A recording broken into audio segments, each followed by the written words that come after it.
El 6 de marzo de 1920 se constituye en Madrid la Sociedad Minero-Metalúrgica Los Guindos.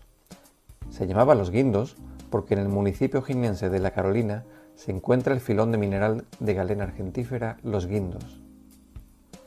Se eligió Málaga como emplazamiento para la fábrica por su activo puerto, decisivo para el abastecimiento de carbón mineral procedente de Inglaterra y Alemania. El mineral de galena era transportado desde la mina hasta Málaga en ferrocarril, que arribaba directamente hasta la fábrica mediante un ramal propio. La fábrica de Los Guindos, comúnmente llamada Fábrica del Plomo, fue terminada de construir en el año 1923.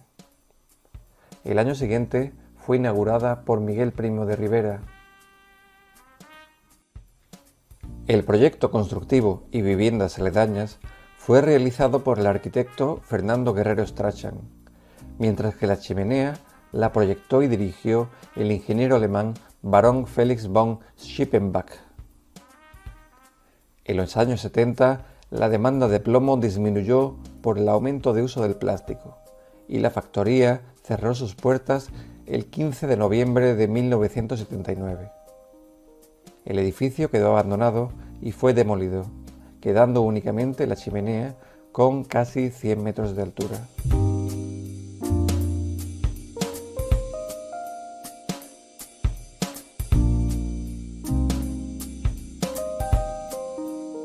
De Los Guindos, la chimenea alta que está iluminada y que tiene el péndulo por dentro, ¿no? Pues esa fábrica la vi, pero ya no trabajaba, estaba en ruina, decadente total. Además, el plomo es tóxico y todos los edificios que yo vi, todo aquello estaba horrible, todo negro, con la pintura caída.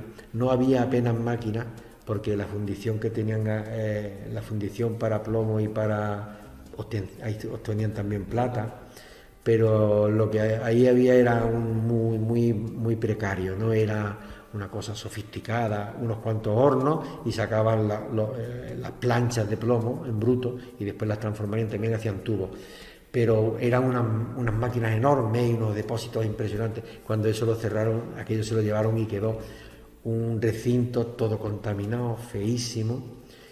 Y lo que yo me acuerdo era que pasaba la vía de tren por la puerta prácticamente y había una fachada de casas todas con un arco de medio punto en rojo y la entrada principal, que era mucho más alta, y esas eran las casas de los técnicos que vivían en la fábrica, porque la fábrica, los hornos que tenía no se podían apagar. Si se apagaba un horno, al ser de ladrillo refractario, había la posibilidad de que se rompieran, entonces los hornos tenían que estar permanentemente encendidos. Y entonces allí vivía el plomero, unos cuantos técnicos, 15 o 20 familias vivían en la fábrica de manera permanente. Los Guindos era una fábrica grande, podía tener a lo mejor 230 o 250 operarios. Eso es una fábrica grande.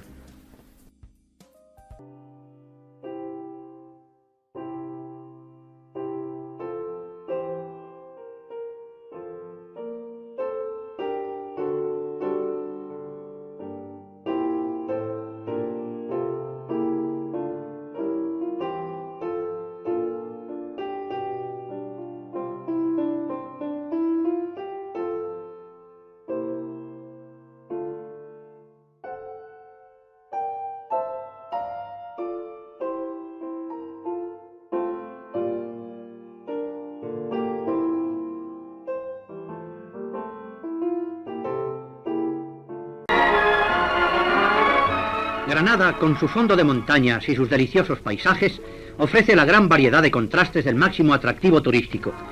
La Sierra Nevada comprende una extensión de 110 kilómetros, desde el río de Almería al Valle de Lecrín. El coche rueda hasta la cima de la montaña.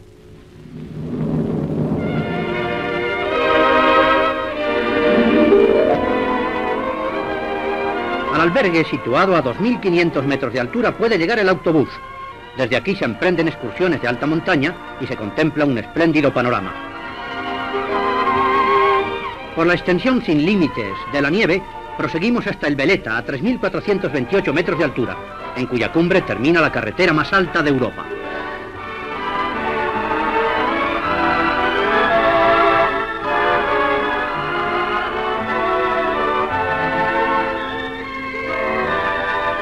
Aquí nace el Genil. Por este cauce que apenas se adivina, cubierto por el manto blanco de los copos, empieza a circular sangre de Nevero, la líquida corriente que después será con el Darro amoroso abrazo fluvial para la ciudad de la Alhambra. Al fondo el Mulhacén, a 3.481 metros de altura, el pico más alto de España, que lleva el nombre del penúltimo rey de Granada. Los deportistas se preparan para cultivar su afición favorita, el esquí.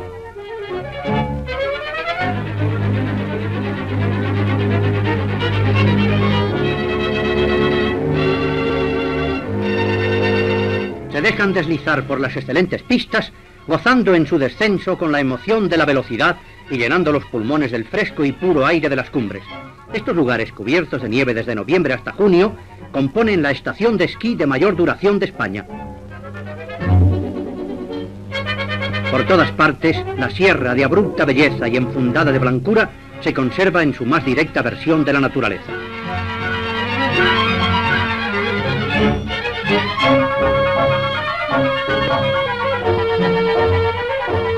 Un salto sobre el cielo y nos ponemos en contacto con Málaga, la capital enclavada en la Costa del Sol, a la que contemplamos desde Gibralfaro. Entre sus innumerables atractivos no podemos dejar de mencionar las fiestas de invierno, que proporcionan la más varia diversión en el mejor clima, en época que en otros lugares ofrece caracteres rigurosos. 2 veces por semana, el Club Mediterráneo celebra sus regatas, donde se goza la delicia de tripular los snipes, dóciles a la mano, que hienden y cortan las claras aguas, mientras la lona se siente impulsada por el viento.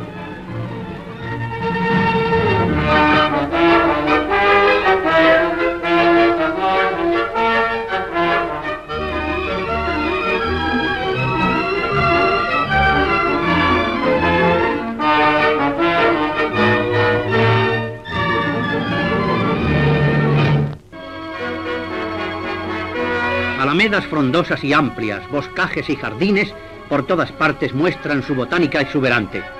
No es exagerado identificar el paisaje malagueño con el de un auténtico vergel. En pleno invierno, la gente puede disfrutar del sencillo e inefable placer de tomar el sol. Terrazas y paseos ofrecen la mayor animación. Las perspectivas modernas definen también a Málaga como una población de relevantes caracteres de urbanismo. Todo es luz, templanza y alegría que el astro rey manda tras reflejarse en el Mediterráneo.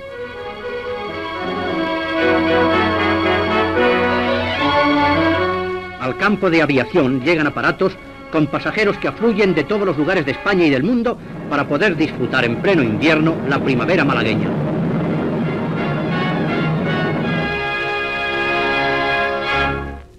La mano verde de la palmera parece saludar la aparición de la alcazaba. Ha sido reconstruida con verdadero respeto arqueológico y con un amor y un primor que nos permiten disfrutar de sus jardines y de sus vistas, de sus rincones y patios, como en el tiempo en que las antiguas dinastías árabes construían sus palacios y casas de recreo e inspiraban los más bellos divanes y casidas a los poetas arábigo-andaluces.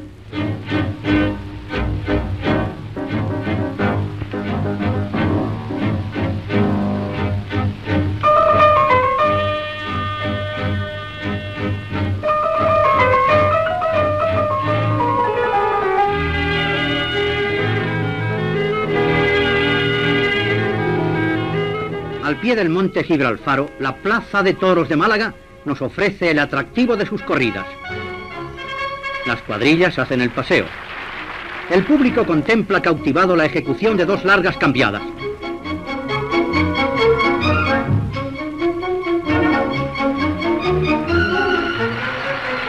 Después Miguelín sigue derrochando arte y arrojo con el capote.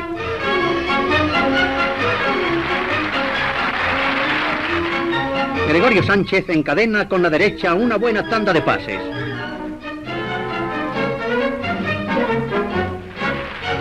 Lujosos hoteles jalonan la ciudad y la costa malagueña y proporcionan el mayor lujo y comodidad.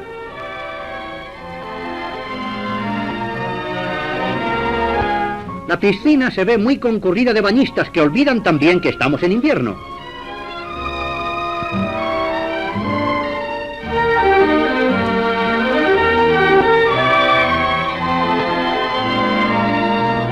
Frente al mar, y escalonados en la montaña, se reparten chalés y villas que ofrecen un pintoresco aspecto.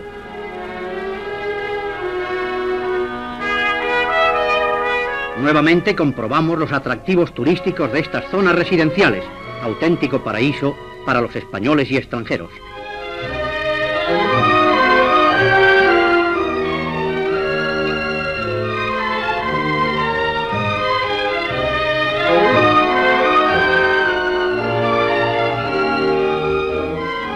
Coches extranjeros aparcan junto al parador de Gibralfaro. Sus jardines y terrazas proporcionan deliciosos lugares de contemplación sobre la costa y la ciudad.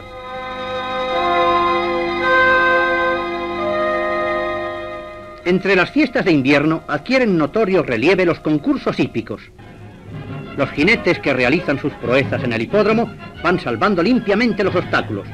Un recorrido sin faltas estableciendo marcas de tiempo es la ilusión suprema del jinete.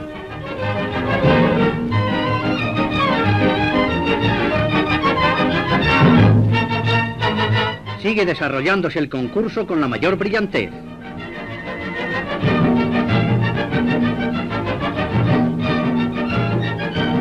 El corcel ganador suscita el aplauso de las espectadoras. El torneo de tiro al pichón tiene rango y categoría internacional. Asistimos aquí a las tiradas de la Copa de Oro. Las mejores escopetas contienden en este concurso, que goza de justa fama. Una de las aves escogió la libertad. El campo de golf, enclavado también en un bello lugar, ofrece excelentes condiciones para los que buscan practicar este tranquilo y señorial deporte, donde tanta importancia tiene la buena colocación y el estilo de los golpes. Por eso se ve el campo favorecido de aficionados de España y de fuera de ella, que aquí juegan sus partidas y sus campeonatos.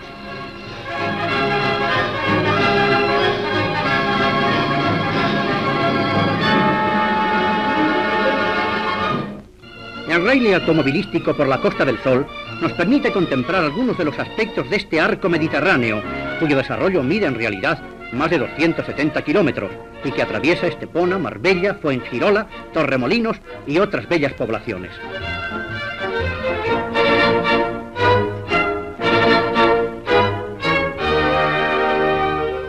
Por todas partes se alzan edificaciones que aquí encuentran inmejorable emplazamiento.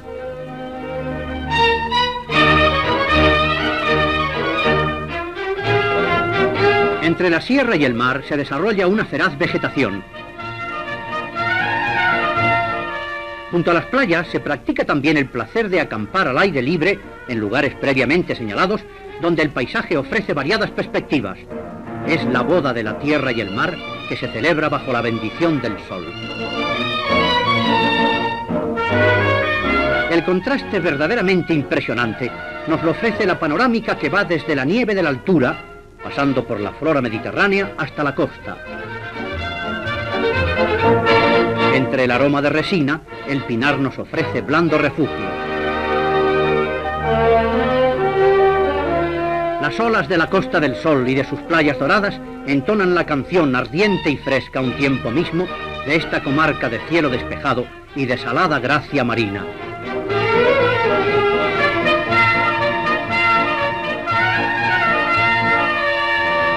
El malagueño no sale de fiesta a Torremolinos, va a Torroles.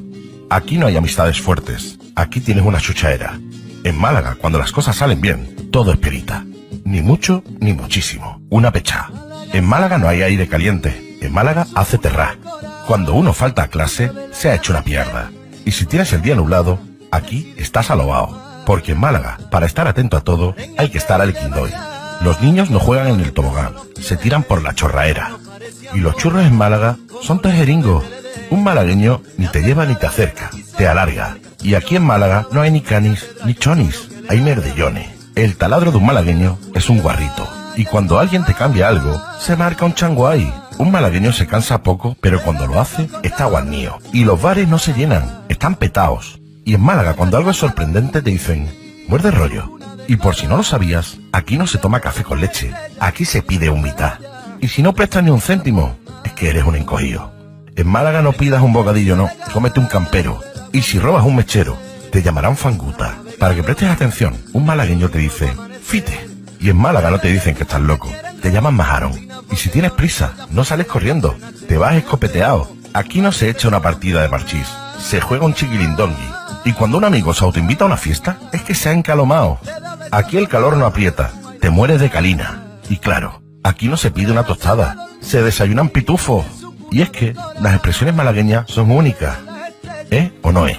A la Málaga de hace casi un cuarto de siglo, desarrollística, turística, esperanzada en el cambio social y político que pronto acontecería, contemplamos el aspecto que entonces ofrecía el barrio de la Trinidad, uno de los más típicos de la ciudad. Fachadas permanentemente encaladas, balcones abigarrados de tiestos, portales y celosías que se abrían al visitante para dejarle contemplar esa singularidad de la vida popular que era el corralón. Habitaciones angostas, patios luminosos, lavaderos colectivos con los malagueñísimos lebrillos, corrales de gallinas y palomares caseros.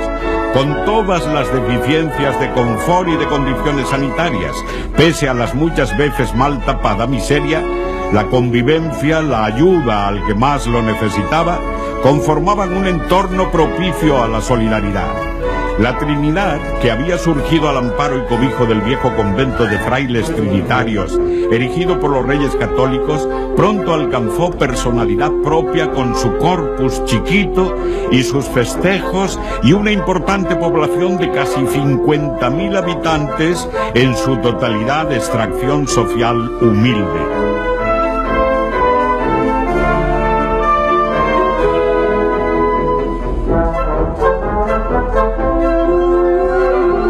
Campana, auténtico club social de la gente de Málaga durante el último medio siglo. En las calles, pequeños comerciantes y artesanos se ganaban la vida con actividades hoy casi desaparecidas. Y siempre presidiendo y como protegiendo a todos, fotos, estampas y mosaicos de Jesús cautivo.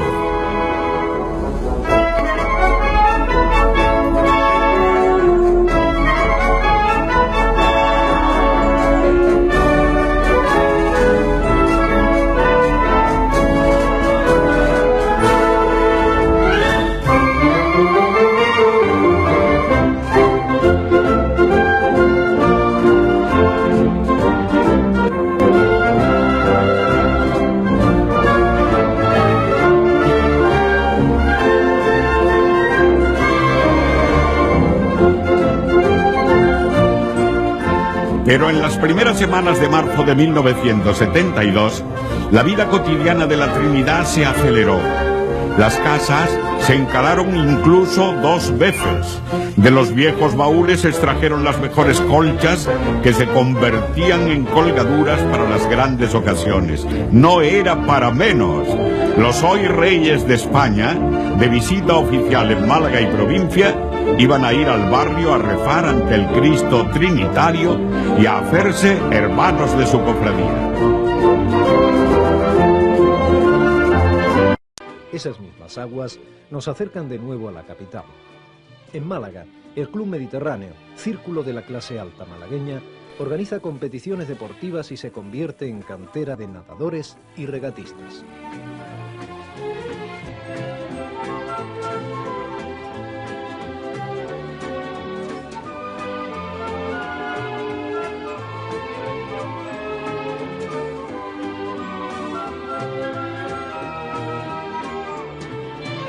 Aficiones como el tiro de pichón, que dieron nombre a casi un barrio, tenían en Málaga todo tipo de adeptos.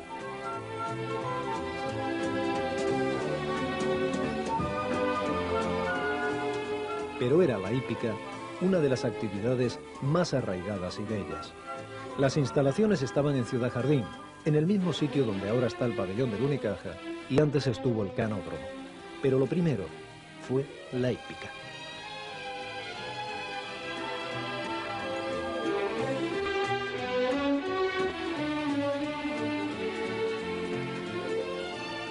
Las únicas apuestas que se permitían mientras existió eran las del Canódromo Avenida.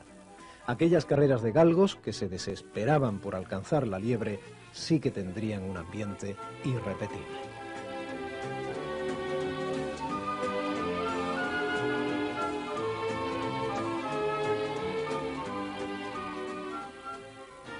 Alrededor de este sinfín de actividades que demanda la propia ciudad, como la pesca, por ejemplo, muy arraigada entre los malagueños, se producen las primeras iniciativas patrocinadoras en una sana simbiosis entre el ambiente deportivo malagueño y las propias empresas que daría siempre la victoria a ambas partes.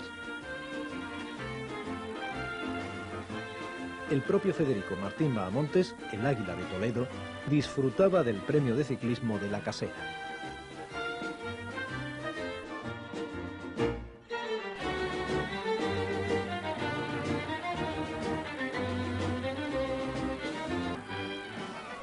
Y el aire. Málaga siempre se apasionó con la aviación. En 1910, solo 7 años después de que los hermanos Wright hubieran realizado el primer vuelo de la historia, volaron sobre cielo malagueño 2 débiles aparatos. La convención anual de Piper Aircraft, que transformaba la glorieta de Larios, no es más que una de las huellas de esa vocación aérea.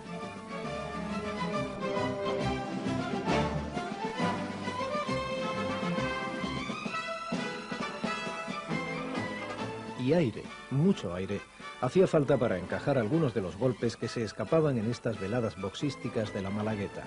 Ni el mismísimo Paulino Uzcudo, un campeón histórico, quiso perdérselas. Algunas se daban en pleno día. El boxeo era un deporte que arrastraba masas para ver a algunos toros salvajes pelear por salir de la pobreza, al igual que los toreros de entonces. Toda una alegoría social de la desigualdad utilizada para su provecho por ambas partes.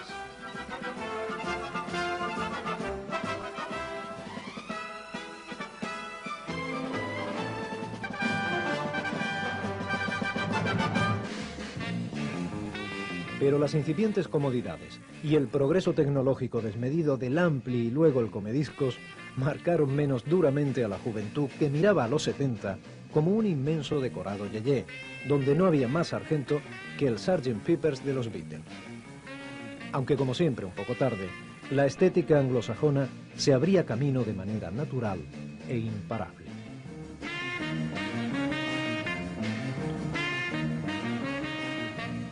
Este podía ser el pabellón de la psicodelia de aquel parque temático al que los fenicios casi llamaron Málaga.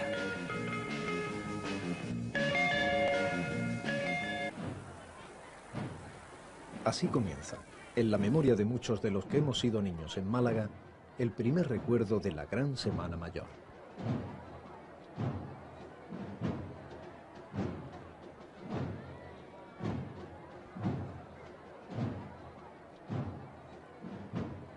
Con todo lo que tiene de controvertida la presencia militar, en un hecho básicamente religioso en la teoría como es la Semana de Pasión, la Legión desembarcando el miércoles santo, el traslado, aquel patinillo de Santo Domingo ya desaparecido y la Guardia del Cristo de la Buena Muerte en la capilla, son el hecho diferenciador que a cualquier niño lo calificaría al menos desde varias décadas a esta parte como hecho en Málaga.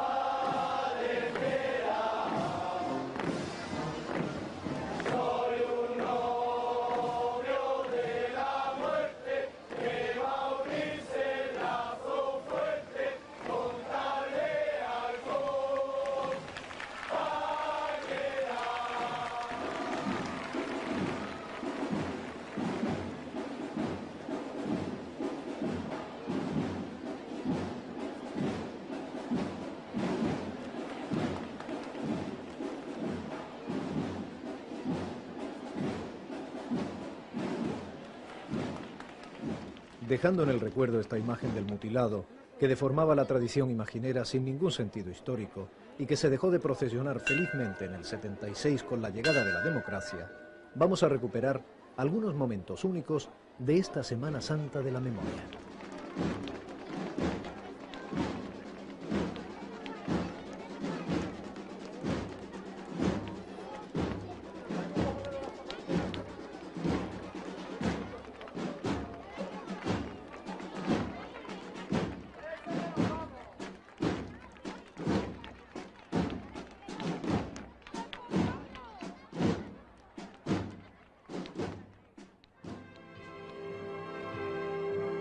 Domingo de Ramos. No es como si el niño que todos llevamos dentro, aunque lo olvidemos a veces, sintiera las campanas del día más luminoso del año. El torrente de sensaciones comienza, y comienzan las vacaciones. Es la gran fiesta en que los adultos, como los niños, juegan con las palmas.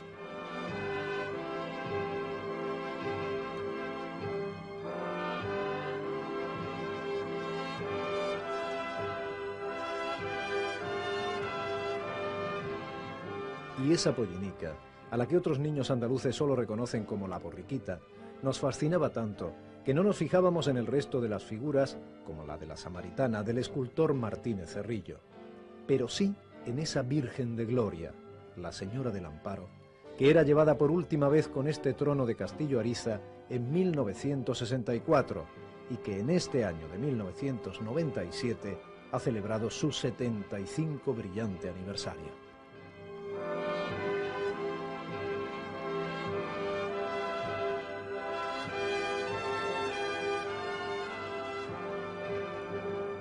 La cena, con tantas figuras, era el primer gran espectáculo.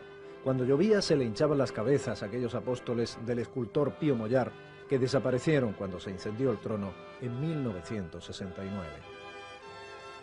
El prendimiento capuchinero, con su largo y alegre itinerario, bajaba en el 64 con un trono fabricado en los talleres de la llamada Escuela Franco, donde se enseñaban distintos oficios. Como curiosidad, en los flancos llevaba macetas de pita.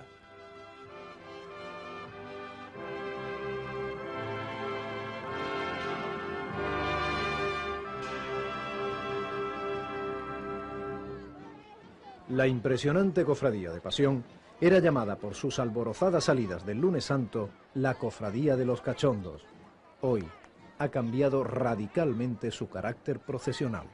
Lo que no ha cambiado es la serena imagen anónima de Nuestra Señora del Amor Doloroso, hoy también sin palio como la Señora de Viñeros.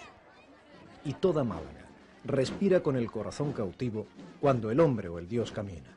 Qué pena que la Señora de la Trinidad no vaya delante de su hijo en la procesión, escena que no contradice la iconografía del momento histórico, para que al no tener que esperar toda la masa de penitentes, el cámara la hubiera reflejado en esta película. Pero estamos ya con Gitanos, única en su seriedad y en su jolgorio. Aquí se ve muy bien aquel paso de la carrerilla que aligeraba el esfuerzo y que hoy nos parece tan poco malagueño. Qué aparentes son los tronos de Pérez Hidalgo. Así bajaba la cofradía del Rescate por calle Aguas con aquel trono de entonces, el Martes Santo, el día del barrio victoriano.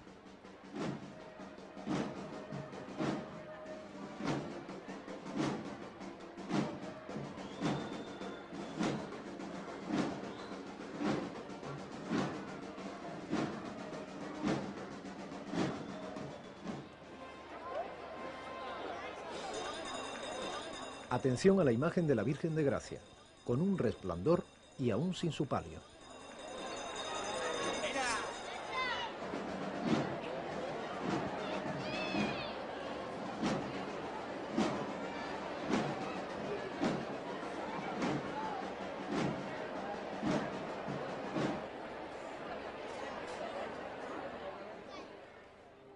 En aquel año de 1964 salía de la capilla de San José en calle Granada, hoy desaparecida, la Cofradía de las Penas. El Cristo de la Agonía, imagen y trono, era de Pérez Hidalgo.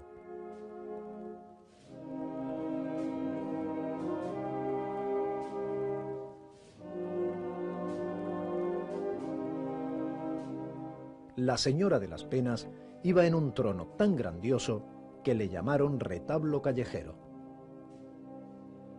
Aquí vemos al magnífico Ecce-Homo de la Humillación en su tinglado.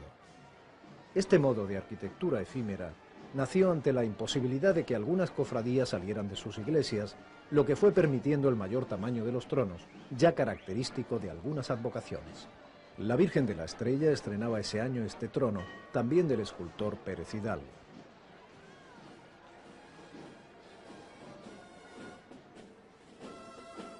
El Nazareno de los Pasos en el Monte Calvario, la antigua imagen de Pío Mollar, esperaba para cerrar el Martes Santo a la Virgen del Rocío, la novia de Málaga, al fondo.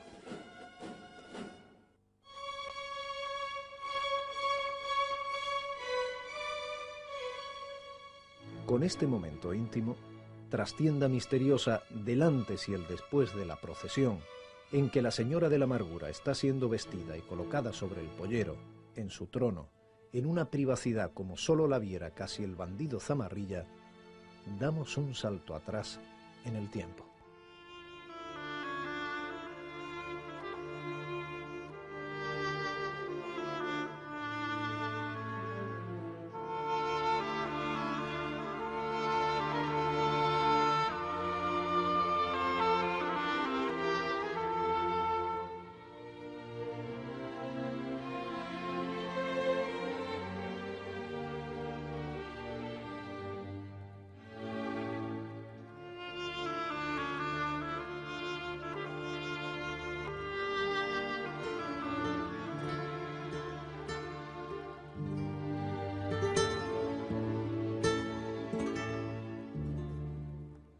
Estas imágenes corresponden al año 1951. En ellas podemos ver este trono de corte neogótico que diseñó Agustín Laborde para la cofradía de estudiantes. A la imagen de Jesús la llamaban, en una mezcla de cariño y gracejo popular, el último de Teatinos, por su postura solitaria, sentado, como esperando el autobús que no llega. En las imágenes está también la Señora de Gracia y Esperanza.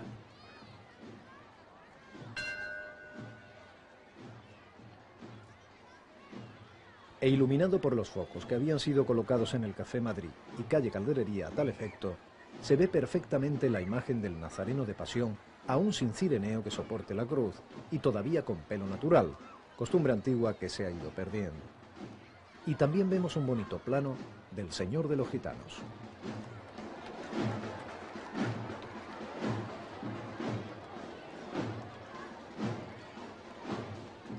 Con una paloma disecada en la mano. La actual es una de las mejores tallas de Álvarez Duarte. Este trono que vemos no es el de hoy de Pérez Hidalgo, ese edificio gigantesco de puro oropel y magia. Si la Esperanza es la Virgen de toda Málaga, la paloma es el trono. ¿Y cómo imaginarnos ahora el trono de la sangre como aquí, todavía sin el caballo?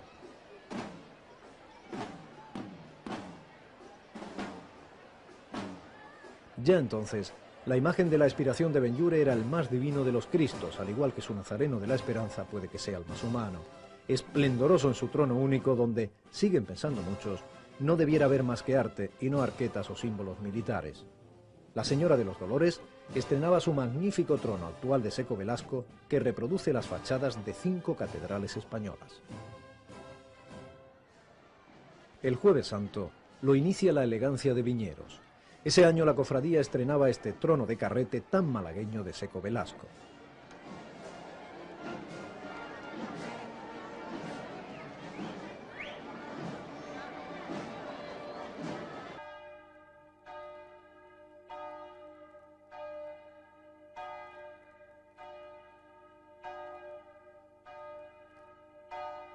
Pero el sentimiento de procesionar y utilizar la calle como escenario público donde celebrar... Durante la estancia del Generalísimo en Málaga se efectúan diversas inauguraciones, entre ellas la del nuevo chalet, hostería y campo de golf en Torremolinos. Estas instalaciones dependen de la Dirección General de Turismo. Franco, acompañado por el ministro de Información, señor Arias Salgado, contempla planos y maquetas de la ordenación turística de la Costa del Sol y otros de la Sierra de las Nieves. También preside el jefe del Estado la inauguración de la residencia sanitaria Carlos Haya, que junto con el pabellón de poliomielitis y la Casa Cuna constituyen notorios avances en este orden y cuyas instalaciones están dotadas con modernos elementos, pudiendo considerarse como algo ejemplar y modelo dentro de su género.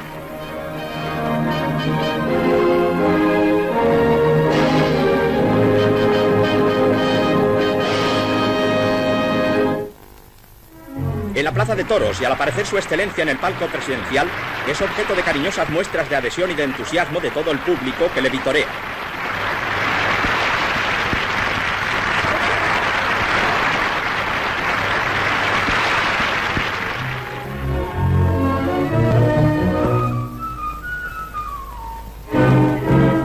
El diestro venezolano César Girón realiza una gran faena de muleta llena de valor y de dominio.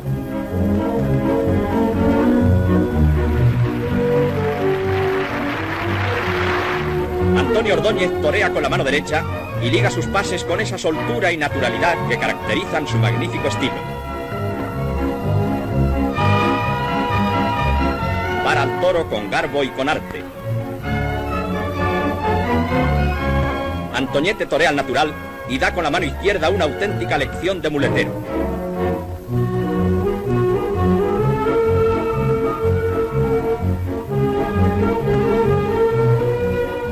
Se tira limpiamente a matar y clava una gran estocada. El toro, herido en lo alto, rueda sin puntilla. En el campo de deportes de la Escuela de Formación Profesional de Málaga se efectúa una magna concentración en la que se hallan representados todos los sindicatos. El generalísimo hace entrega de guiones a las centurias de su guardia. Con Franco ocupa la presidencia el ministro secretario general, señor Arrese. Pronuncia el generalísimo un vibrante discurso en el que dice a los falangistas que realizan una afirmación de fe en España, de esperanza en el movimiento y de confianza en la eficacia de la doctrina. Patrocinamos, añade, la necesaria preparación de los productores para que participen en los beneficios de las empresas y ocupen puestos en la administración. Aspiramos, concluye, a multiplicar los empresarios que salgan de las filas obreras y que sean hombres capacitados, fieles a la ley de Dios, bajo el patrocinio de un Estado que no se inhibe ante la injusticia, sino que marcha por delante marcando a todos el camino. Solo hacía 4 años que se había terminado la cartilla de racionamiento y ya exportábamos trigo, un trigo que salía de Málaga a través del Silo. En aquel año de 1956, adiós al trigo, y ahora que acabamos de decir adiós al Silo, le recordamos gracias a estas imágenes y porque el Silo siempre formará parte de la memoria de los malagueños. En los muelles del Silo, los barcos esperan la llegada del trigo.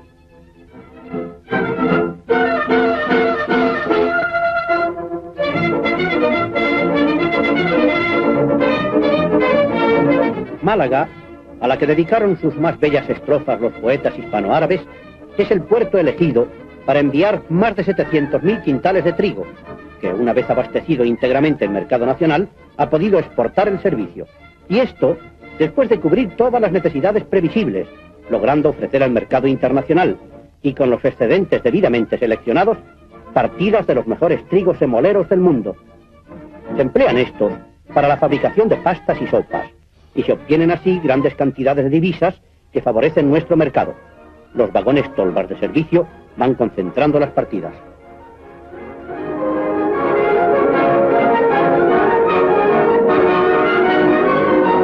Nuevos contingentes llegan a sumarse a los anteriores en los vehículos motorizados.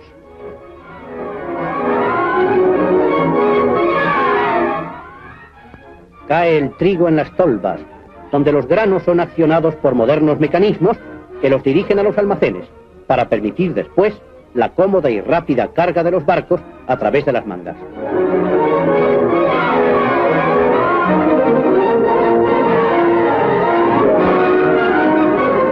Así, en una operación sencilla y económica, se van llenando las bodegas.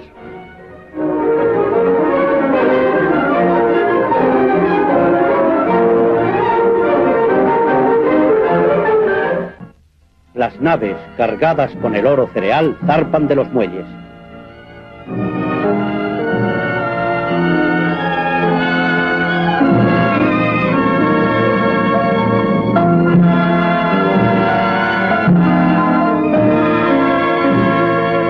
Al atardecer, los barcos se pierden en el horizonte, portadores de la importante carga que el Servicio Nacional del Trigo exporta, eliminando los intermediarios en beneficio del agricultor, tras haber ganado con su acertada labor la batalla del pan. Este es el nuevo acceso a Málaga por la carretera de las Pedrizas, recientemente inaugurado por el ministro de Obras Públicas, señor Fernández de la Mora.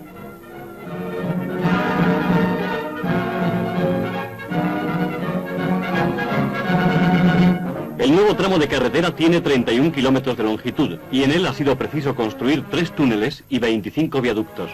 Gracias a él se ha eliminado el paso por la dificultosa Cuesta de la Reina y la distancia entre Málaga y Antequera se acorta en una media hora.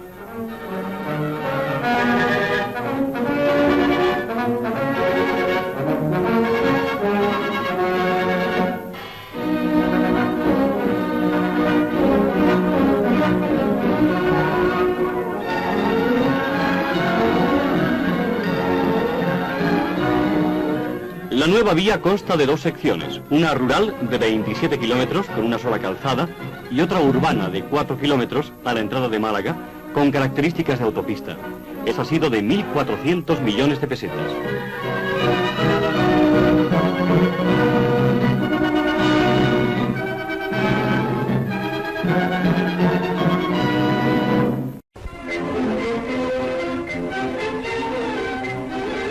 La Alcazaba de Málaga fue levantada en la primera mitad del siglo XI bajo la dinastía de los almudíes, que fundaron allí un pequeño reino de taifas, conservando a la vez el dominio de Ceuta, de donde procedía. Es indudable el parentesco arquitectónico del arte de la Alcazaba con el cordobés, y de Córdoba procedían los artistas que levantaron este gran alcázar en un país maravilloso y entre surtidores y jardines.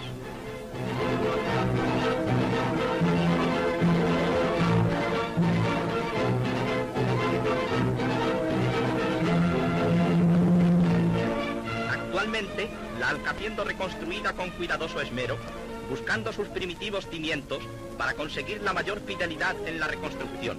Y en las excavaciones se han encontrado maravillosas piezas de barro y de cerámica de un incalculable valor arqueológico.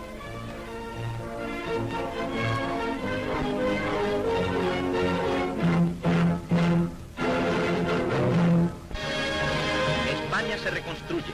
Los antiguos barrios malagueños en condiciones de habitabilidad van siendo sustituidos por los monos y limpios emplazamientos de casas baratas para obreros que construye la obra sindical del hogar.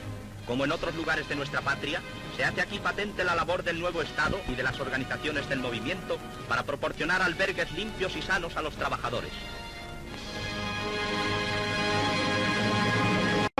Nuestro viaje por tierras malagueñas y la Costa del Sol se abre en la serranía rocosa, donde tiene su asiento una obra maestra, ya antigua, de la ingeniería española, que es la presa y el embalse del Chorro, donde la naturaleza, rocas, agua y vegetación exuberante ceden el paso a las edificaciones construidas por la mano del hombre, que ha sabido hallar la utilidad sin restar poesía a estos parajes de espléndida belleza turística.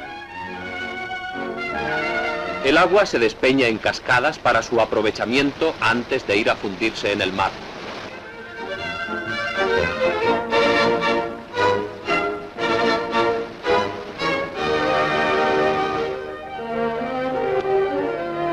En proporción con los perfiles del paisaje, el tren parece una versión de juguetería.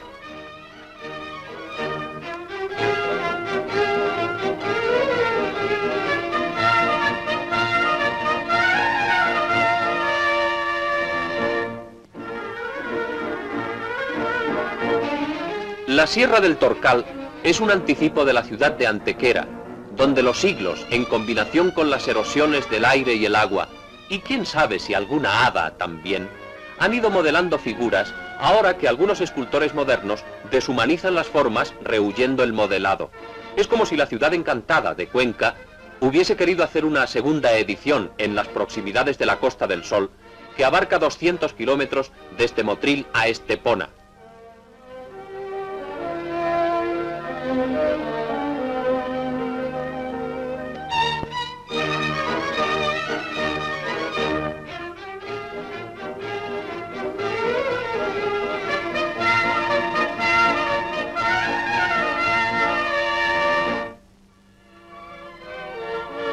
Esta es la cueva de Menga, en Antequera.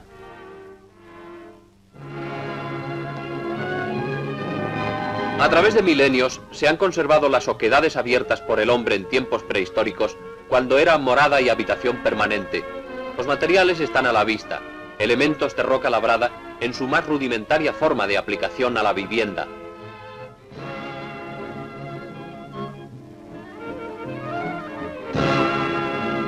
La ciudad de Antequera se despereza en el valle bajo la caricia del sol. Sobrepasada la puerta con su arco, contemplamos la iglesia de San Sebastián.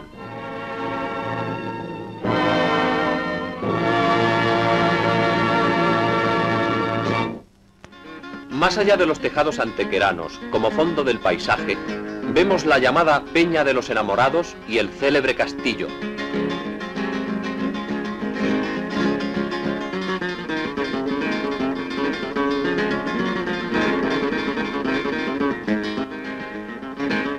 La bien cuidada carretera turística está escoltada por esa maravilla de color y aroma que son los naranjos y limoneros, los cuales se brindan con prodigalidad en medio de la variadísima flora de toda la provincia malagueña, tan rica en especies arbóreas.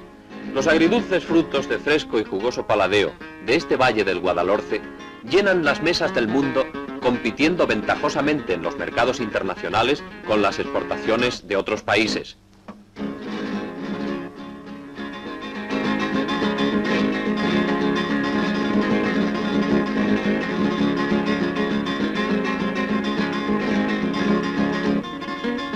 En la bajada hacia el mar, desde Antequera, nos sorprende el pintoresquismo de la ciudad de Álora, pueblo empinado en las riscosidades de la Sierra de Pizarra, con sus pronunciados desniveles, donde escalinatas labradas en la peña ayudan a subir por las limpias calles.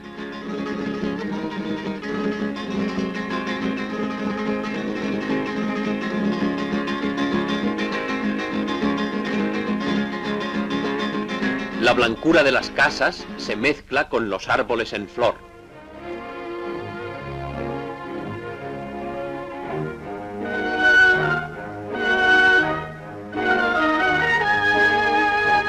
Descendiendo aún más hacia la Costa del Sol, hallamos estas ruinas medio enterradas que acusan el paso de la civilización romana por tierras malagueñas entre la renombrada Sierra Blanca y la Sierra de Ojén, cerca ya de Marbella.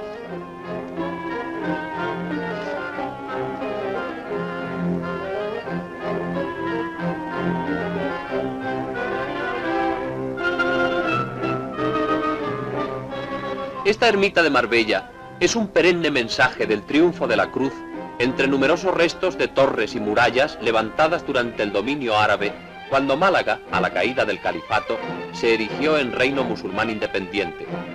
Marbella, qué bien le cuadra el nombre.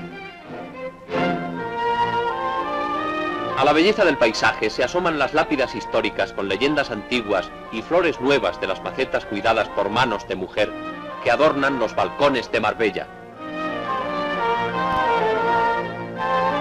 Pero es preciso continuar caminando.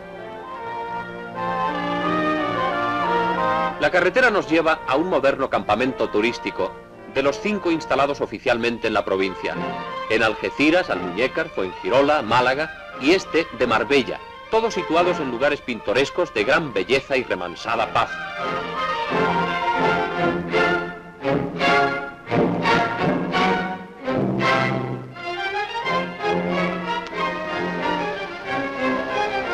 Junto a la colonia que descansa, la población que trabaja. Los pescadores vuelven con las redes que serán su arma y su herramienta de trabajo cuando retornen a bordo de los mamparros a hacer incursiones en los predios de Neptuno. Después de reparadas sus mallas, apresarán rica cosecha de chanquetes, chopitos, salmonetes y boquerones y otros peces abundantes en estas costas que, bien fritos y adobados al estilo de la región, constituyen una especialidad gastronómica de la Costa del Sol.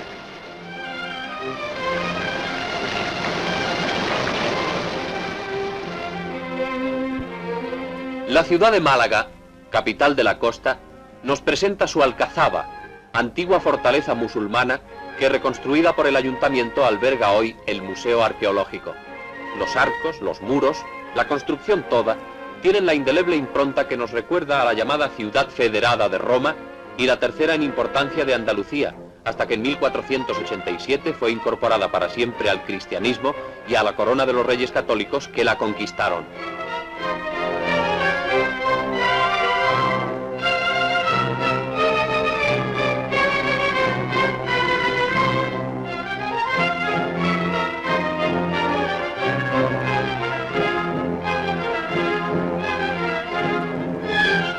Junto a este sueño arcaico se recuesta el ensueño del sol en la Costa del Sol.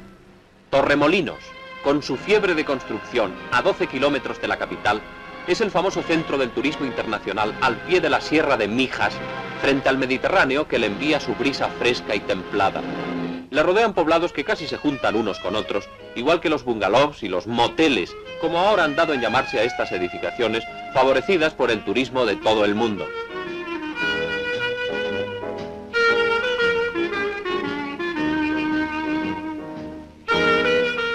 Málaga ofrece diversiones en todo tiempo y de todo tipo, como el tiro al pichón. Con el denominador común del buen gusto y la espléndida situación, los hoteles de lujo salpican la costa a todo lo largo.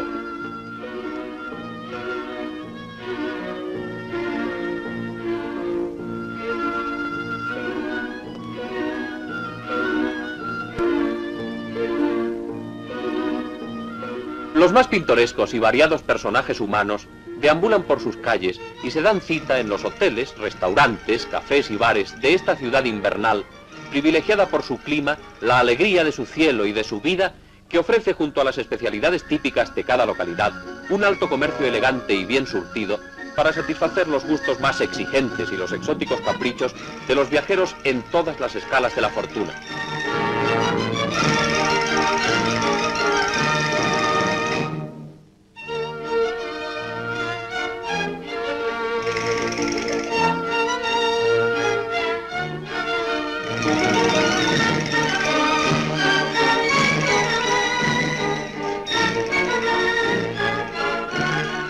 Málaga acoge a todos y les ofrece regatas, tenis, golf, bulerías y verdiales.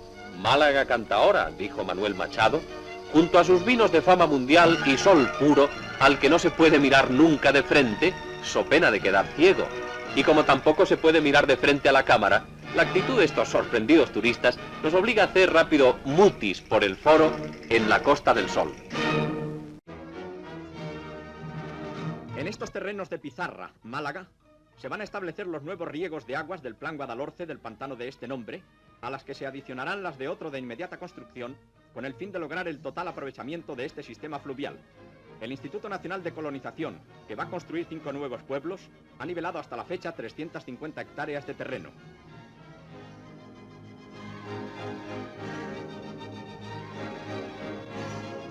Se trabaja activamente en la construcción de canales y acequias, utilizando medios rápidos y modernos.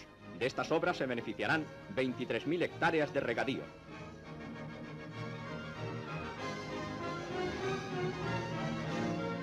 Este plan, realizado en colaboración con la Confederación Hidrográfica del Sur de España, se dedica a diversos cultivos especialmente orientados hacia la exportación. Su puerto, antaño preferido de los piratas turcos y argelinos, deja hoy a la ciudad el aliento cosmopolita de otras latitudes y de otros mares.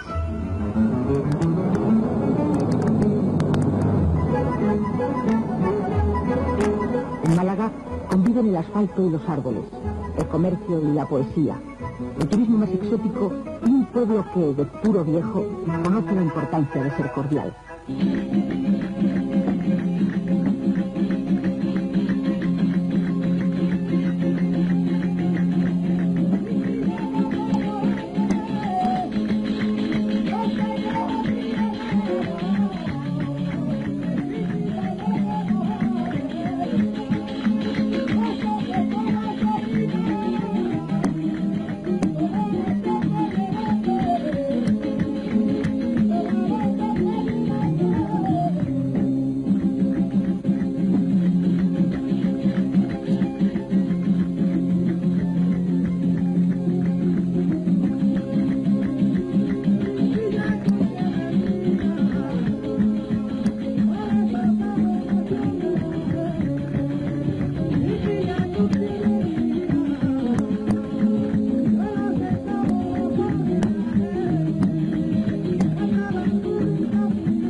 Volviendo hacia atrás en el tiempo, a la Málaga de hace casi un cuarto de siglo, desarrollística, turística, esperanzada en el cambio social y político que pronto acontecería, contemplamos el aspecto que entonces ofrecía el barrio de la Trinidad, uno de los más típicos de la ciudad.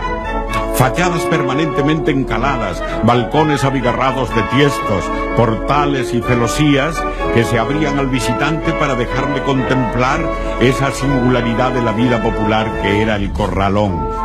Habitaciones angostas, patios luminosos, lavaderos colectivos con los malagueñísimos lebrillos, corrales de gallinas y palomares caseros, con todas las deficiencias de confort y de condiciones sanitarias, pese a las muchas veces mal tapada miseria, la convivencia, la ayuda al que más lo necesitaba, conformaban un entorno propicio a la solidaridad. La Trinidad, que había surgido al amparo y cobijo del viejo convento de frailes trinitarios, erigido por los reyes católicos, pronto alcanzó personalidad propia con su corpus chiquito y sus festejos y una importante población de casi 50.000 habitantes, en su totalidad de extracción social humilde.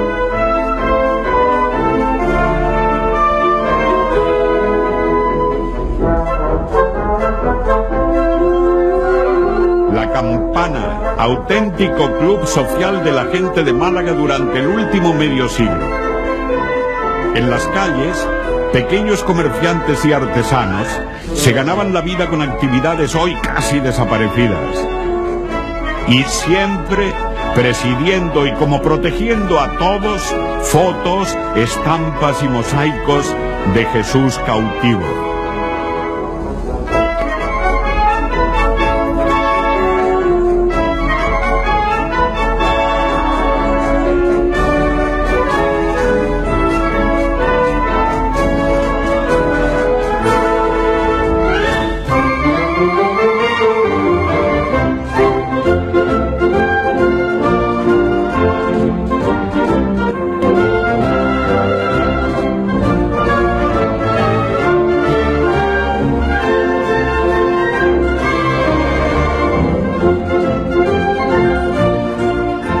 Pero en las primeras semanas de marzo de 1972, la vida cotidiana de la Trinidad se aceleró. Las casas se encalaron incluso 2 veces. De los viejos baúles se extrajeron las mejores colchas que se convertían en colgaduras para las grandes ocasiones. No era para menos. Los hoy reyes de España, de visita oficial en Málaga y provincia, iban a ir al barrio a rezar ante el Cristo Trinitario y a hacerse hermanos de su cofradía.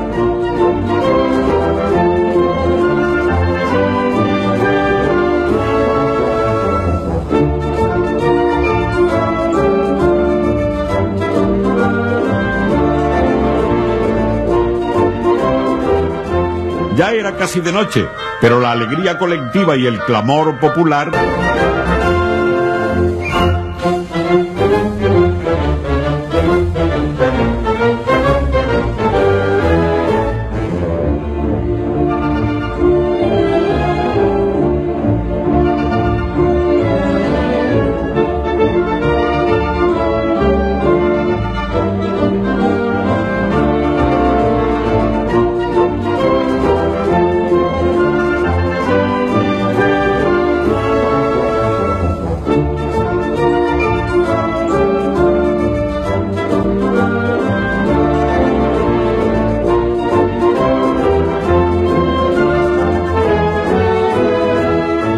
También las imágenes retrospectivas nos muestran momentos de la tradicional misa del alba en la alborada del lunes santo malagueño, con San Pablo lleno a rebosar, como siempre, y sucesivos celebrantes, desde el siempre cofrade Padre Zurita hasta nuestro actual obispo, don Antonio Dorado.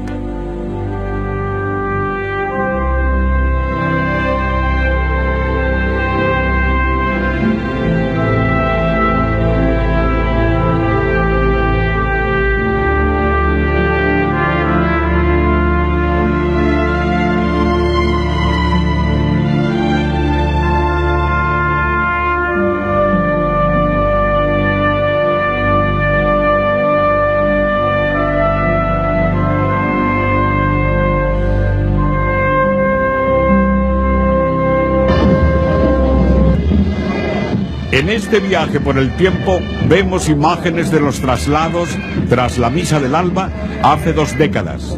Ayer como hoy, el baño de multitudes acompaña al cautivo y a su madre por las calles del barrio como la de Jaboneros.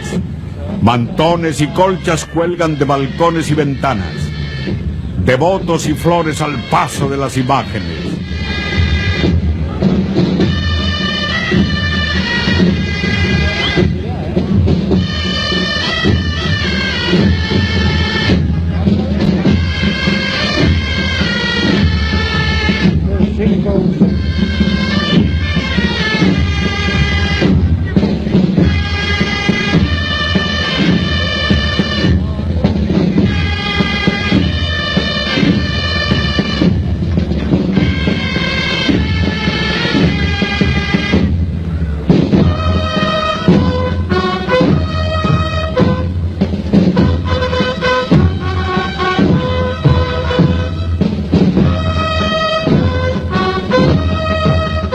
Finalmente los tronos en calle San Quintín, en ese invento tan malagueño y tan necesario en una época que son los tinglaos, ya armados y esperando a los sagrados titulares para iniciar la procesión vespertina.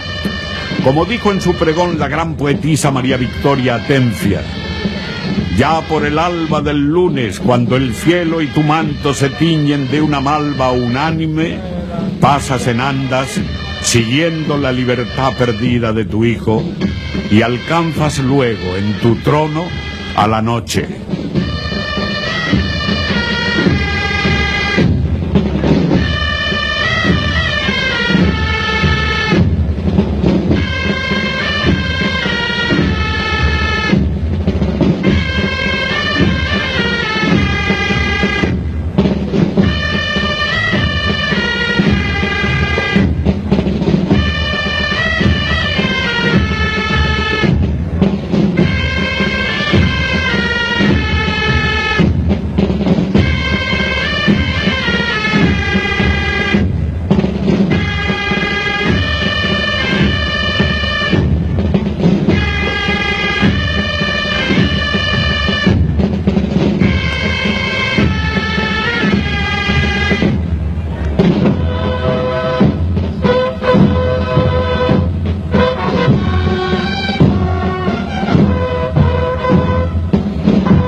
Por un sol que no cesa de verla, donde las flores al pasar sonríen y el mar su sal a recibir acude, Málaga, en su semana mayor, ofrece al cielo el incomparable marco de su eterna primavera, donde Cristo a los hombres su pasión recuerda y la madre su dulce soledad refleja. Málaga vibraba ya desde el Domingo de Ramos, consciente de que iba a ser convocada al responsable juicio de todo su pueblo ante la nueva imagen de la soledad de Ábalos.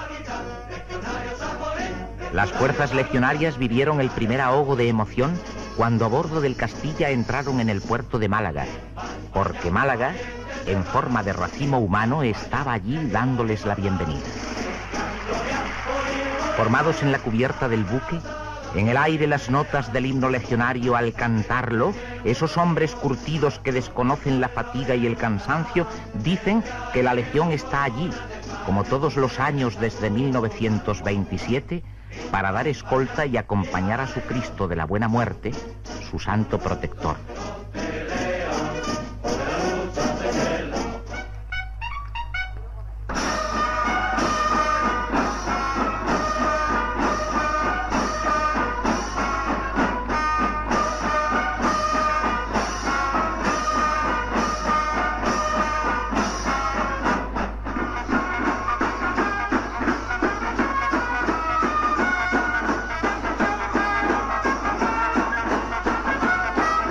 En la mente su Cristo, como van a la muerte, como van a la gloria, a su capilla van.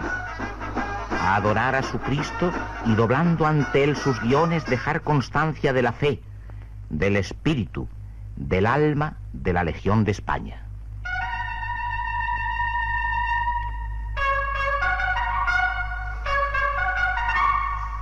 Y le montan su guardia.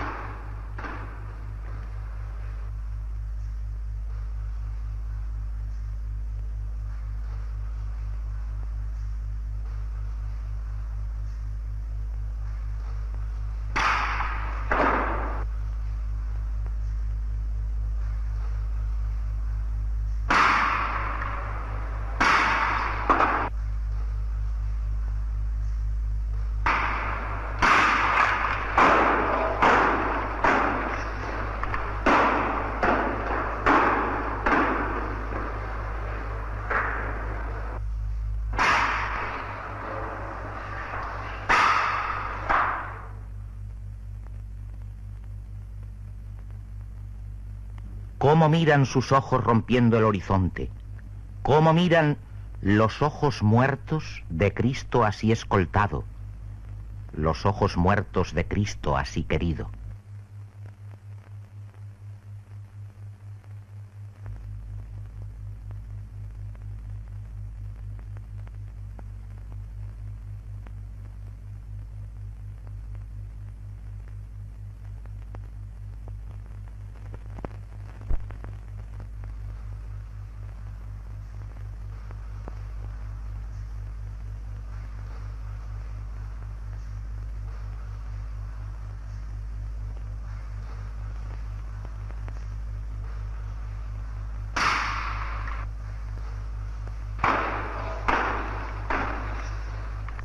Y el miércoles santo, la cruz que él llevó, en solemne vía crucis sobre sus hombros ponen, y haciendo un todo con su amor la llevan, y en oración caminan con su Cristo muerto, separados y unidos por el peso compartido de la misma cruz.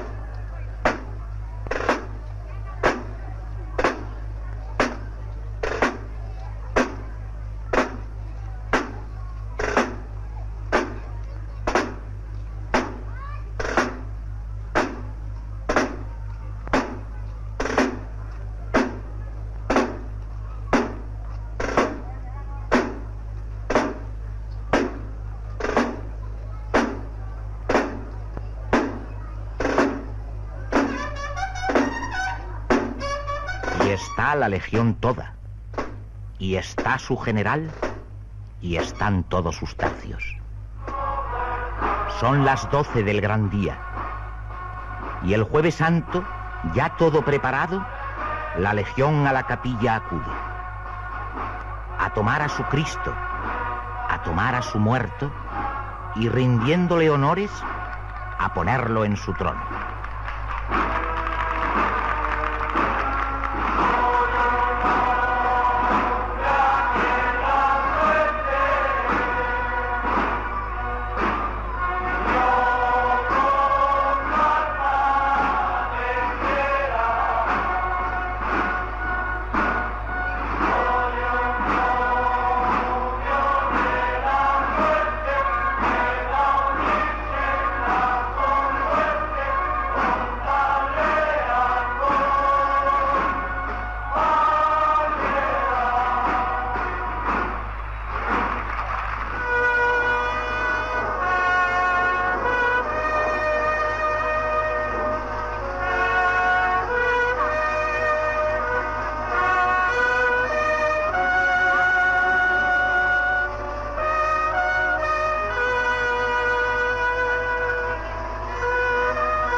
Málaga ya vive intensamente la tragedia del Gólgota y el Jueves Santo espera la ciudad y esperan todos a que la noche venga.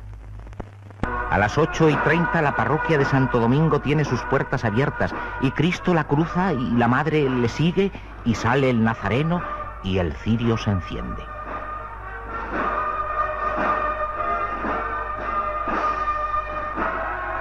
Y el que había de venir, custodiado por sus legionarios, izado por sus congregantes, los brazos extendidos, la cabeza inclinada, avanza despacio. El Cristo de la buena muerte, el camino, la verdad y la vida. Y la luz nace en la noche perchelera y brilla dentro del alma malagueña dando su sombra. yo soy la luz del mundo. Al pasar, la procesión sigue y el vacío que queda lo llena la madre. Una madre, María, está en el Perchel hace 4 siglos. Se rompe el silencio y brota el piropo hecho una oración. Salta la saeta.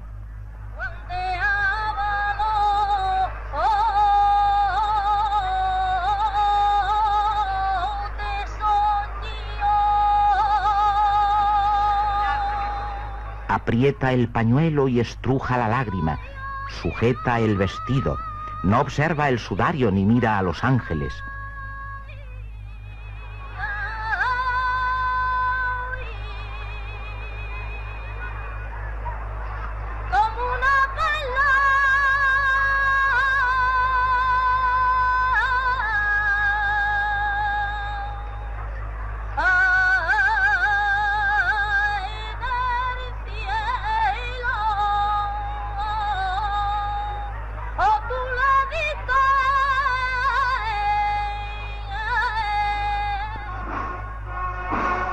La procesión sigue marcial, imponente, penitente. Ya está en calle Larios y está en la tribuna.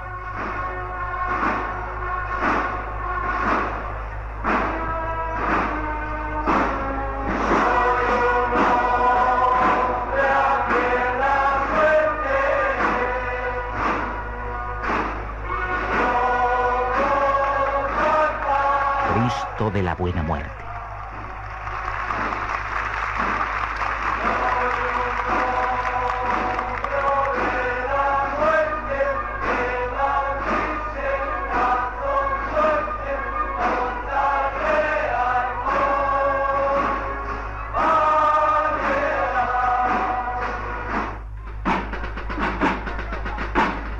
De pie todo el mundo, la gente se apiña. Ya viene la Virgen. Nadie dice nada. Todos dicen madre.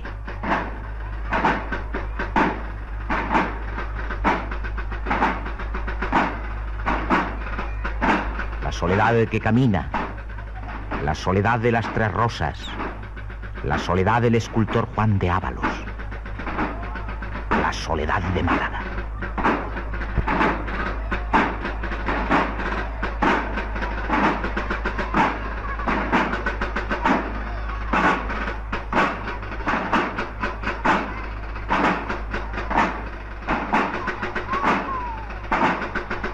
Madre, bendita tú eres.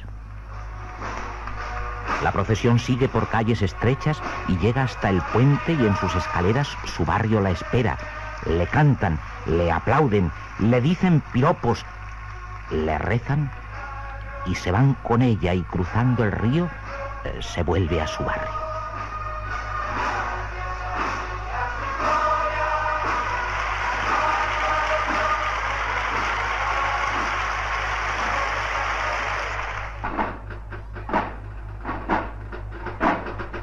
Jueves Santo de 1975, ya entran, y la parroquia de Santo Domingo ya cierra las puertas.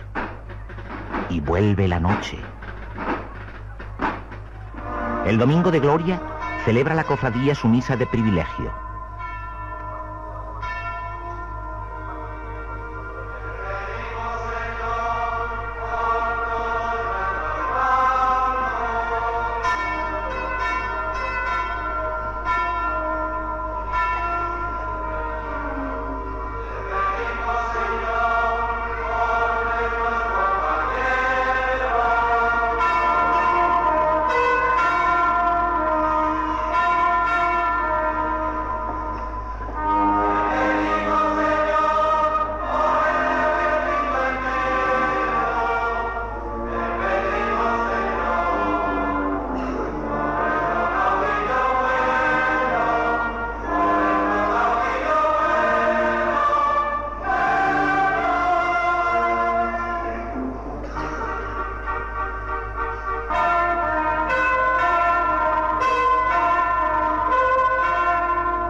Antes de regresar a sus tercios, Los legionarios forman junto a la capilla de su Cristo.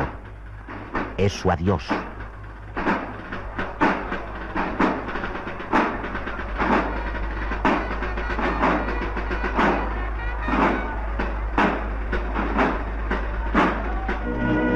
El silencio lo rompe el honor a los muertos.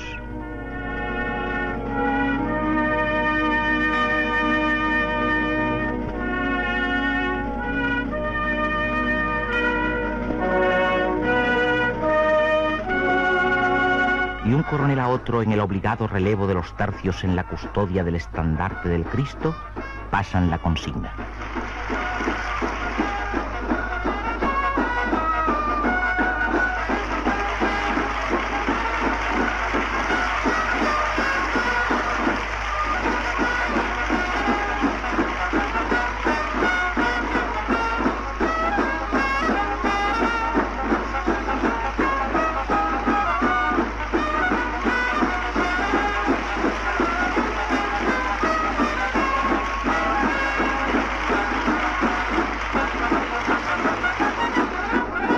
Esta es la esencia de la Pontificia y Real Congregación del Santísimo Cristo de la Buena Muerte y Ánimas y Nuestra Señora de la Soledad, que en la Semana Santa de 1975 de Málaga marcó un hito y abrió una época.